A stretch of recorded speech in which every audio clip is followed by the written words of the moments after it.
Assalamu alaikum. This is Farooq Khan. Welcome back to another video. I hope you all are doing well. So इस वीडियो में हम लोग important difference करेंगे first year botany के। Important difference है for board exam 2023।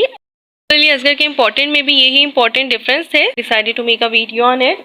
इंशाल्लाह ये आप लोगों के लिए हेल्पफुल होगा।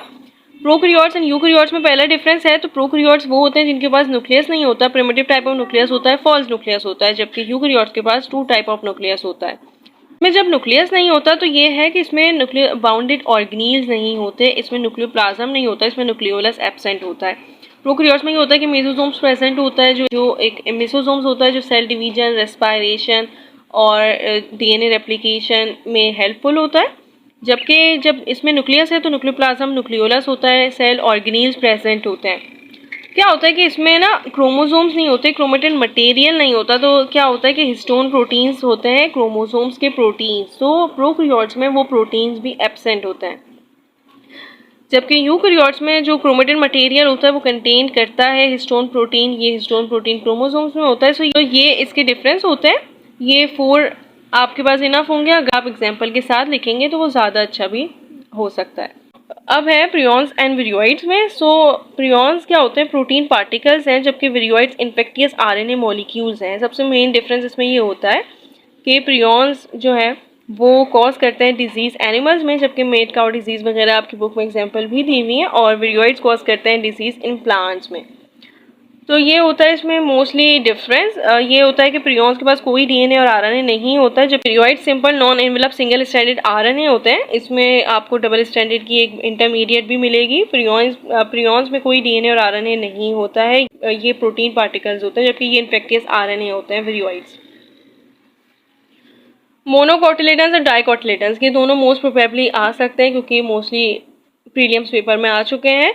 डाइकोटिलेडन्स आपको नेम से ही पता चल रहा है। वो सॉरी, ये हेडिंग गलत हो गई है। ये मोनोकोटिलेडन्स हैं, ये डाइकोटिलेडन्स हैं। वो प्लांट जो प्रोड्यूस करते हैं ओनली वन कोटिलेडन्स, उनको हम कहते हैं मोनो। और वो प्लांट्स जो प्रोड्यूस करते हैं टू कोटिलेडन्स, वो होते हैं डाइकोटिलेडन्स।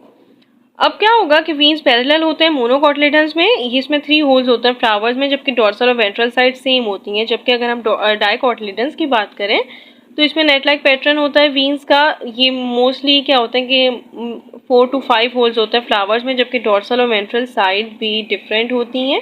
सो अगर हम बात करें तो dorsal and ventral sides are same का ये मतलब होता है कि इसमें ये मोनोफिशियल लीफ है। अगर आप लोगों ने पढ़ा हो तो मोनोफिशियल लीफ और बायफिशियल लीफ, तो ये मोनोफिशियल लीफ होते हैं, इसमें दोनों साइड सेम होती हैं। और जो अगर हम बात करें डाइकोटिलेडन्स की, तो डाइकोटिलेडन्स में डिफरेंट होते हैं, एंड ये इसको हम कहते हैं कि बायफिशियल लीफ है। एक मोस्टली ये भी इसका डिफरेंस होता है कि स्टेम का डिफरेंस होता है। मोनोफिशियल लीफ के जो स्टेम होते हैं वो मोस्टली अनब्रांच होते हैं, वेस्क्यूलर बंडल्स भी प्रेजेंट होते हैं। अगर हम वेस्क्यूलर बंडल जो डाइकोटिलेडन्स में होते हैं वो रिंग लाइक स्ट्रक्चर में प्रेजेंट होते हैं, और ये स्टेम मोस्टली ब्रांच होते हैं। जबकि अगर हम मोनोकोटिलेडन्स की बात ही कर रहे हैं तो वो फिर क्या होता है कि वो वेस्क्यूलर बंडल्स स्कैटर्ड होते हैं, बीच में से तरतीब ऐसी उसकी स्कैटर्ड होती है। ट्रैकाइड्स और वेसल्स में, ये ट्रैकाइड्स और वेसल्स में आपको मोस्ट प्रोबेबली 3 to 4 आप कर सकते हैं डिफरेंस, क्योंकि ये आ सकता है, ये मोस्टली प्रीलिम्स पेपर में आ चुका है। ट्रैकाइड्स और वेसल्स क्या होते हैं कि जाइलम में कुछ टिश्यूज होते हैं जिनके पास 4 टाइप्स ऑफ सेल्स होते हैं: ट्रैकाइड्स, वेसल्स, फाइबर्स और पेरेन्काइमा। अभी हम बात कर रहे हैं ट्रैकाइड्स और वेसल्स की। सो वेसल्स डेड होते हैं और ये थिक सेल वॉल होते हैं, मतलब इनकी जो वॉल है वो थिक होती है, जबकि एज कम्पेयर टू ट्रैकाइड्स इनकी जो वॉल होती है वो थिन होती है। टेपरिंग एंड्स होते हैं जिसमें लिग्निफाइड वॉल्स होती हैं। क्या होता है कि ये भी डेड होते हैं, वेसल्स भी डेड होते हैं, बट इन दोनों में फ़र्क होता है। जो एंड टू एंड रॉ में फ्यूज़ हो रहे होते हैं वो वेसल्स होते हैं, जबकि जो टेपरिंग एंड्स होती हैं वो ट्रैकाइड्स होते हैं। इसमें ये होता है कि वेस्क्यूलर प्लांट्स में ट्रैकाइड्स प्रेजेंट होते हैं, जबकि वेसल्स वो सिर्फ एंजियोस्पर्म प्लांट्स में प्रेजेंट होते हैं। आप इसमें ये भी लिख सकते हैं कि they are dead and they are also dead. But क्या होता है कि एक वेसल्स में अगर हम जाइलम की बात करें तो जाइलम में सिर्फ और सिर्फ लिविंग होता है पेरेन्काइमा। ये एमसीक्यू आ सकता है आई थिंक, बट ये है कि पेरेन्काइमा सिर्फ और सिर्फ लिविंग होता है, बाकी सारे डेड होते हैं, नॉन लिविंग नहीं होते, डेड होते हैं। प्लांट सेल और एनिमल सेल में अब डिफरेंस है। अगर हम बात करें एनिमल सेल की, तो इसमें सेल वॉल एब्सेंट होती है, जबकि प्लांट सेल में सेल वॉल प्रेजेंट होती है। न्यूक्लियस प्रेजेंट होता है but in the centre of the cell, जबकि प्लांट सेल में सेंट्रल वैक्यूल होता है। जबकि सीलिया एब्सेंट होता है, जबकि इसमें सीलिया प्रेजेंट होते हैं। टोनोप्लास्ट एब्सेंट होता है, लाइक अराउंड द जो वैक्यूल एक लेयर होती है उसको हम टोनोप्लास्ट कहते हैं। तो वो टोनोप्लास्ट लेयर सिर्फ प्लांट सेल में प्रेजेंट होती है, एनिमल सेल में वो एब्सेंट होती है। लाइटिक साइकिल और लाइसोजेनिक साइकिल, तो लाइटिक साइकिल में इन्वॉल्व होती है रिप्रोडक्शन होती है वायरस की यूजिंग अ होस्ट सेल, जबकि लाइसोजेनिक साइकिल में रिप्रोडक्शन हो रही होती है, लेकिन ये इन्वॉल्व मतलब कि होस्ट सेल को यूज़ नहीं करता है। ये टाइम कंज्यूमिंग प्रोसेस है, जबकि ये इंटायर प्रोसेस कंप्लीट हो जाता है बहुत बहुत शॉर्ट अमाउंट में। सेकेंड है इसमें स्टेजेस होती हैं, तो इसमें एक प्रोफेज स्टेज होती है, जबकि लाइटिक साइकिल में प्रोफेज स्टेज नहीं होती है, लाइटिक साइकिल में होती है। ये इसकी जो प्रोडक्टिविटी होती है वो हायर होती है, 100 to 200 वायरस की प्रोडक्शन होती है, जबकि इसकी प्रोडक्टिविटी बहुत लो होती है। सो हम ये कहेंगे कि लाइसोजेनिक और लाइटिक साइकिल में मोस्ट जो मेनली डिफरेंस है वो यही है।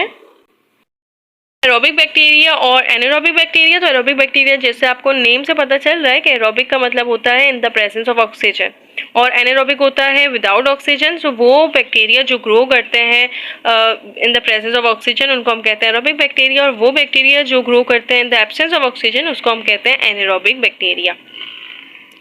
एरोबिक बैक्टीरिया प्रोड्यूस करता है more energy as compare to anaerobic bacteria. Like अगर आप खुद भी देखेंगे तो आपको पता चल जाएगा एरोबिक और एनारोबिक बैक्टीरिया प्रोड्यूस करता है लेस एनर्जी।